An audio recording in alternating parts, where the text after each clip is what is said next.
యాదాద్రి భువనగిరి జిల్లా గుండాల మండల కేంద్రంలో విద్యుత్తో అధికారులు నిర్లక్ష్యంతో త్రుటిలో పెను ప్రమాదం తప్పింది. గుండాల గ్రామానికి చెందిన అన్నిపర్తి ప్రవీణ్ అనే వ్యక్తి లైన్మెన్ అవసరం నిమిత్తం కరెంటు ఉండగానే స్తంభం ఎక్కించారు. ఇక ప్రైవేటు వ్యక్తి కరెంటు షాక్కు గురై స్పృహ తప్పి పడిపోవడంతో వెంటనే ఆసుపత్రికి తరలించారు. స్పందించిన గ్రామస్తులు సబ్స్టేషన్ ముట్టడించారు. ఇక గతంలో కూడా ఇలాంటి విషయంలో ఒక వ్యక్తి మరణించాడని, విద్యుత్ శాఖ నిర్లక్ష్యం వల్ల ప్రైవేటు వ్యక్తులు ప్రాణాలు కోల్పోతున్నారని మండిపడ్డారు.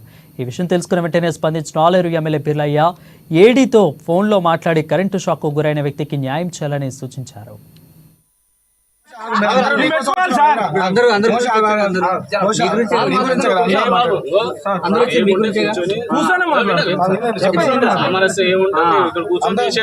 ఇష్టం ఉన్నట్టు పలకొచ్చి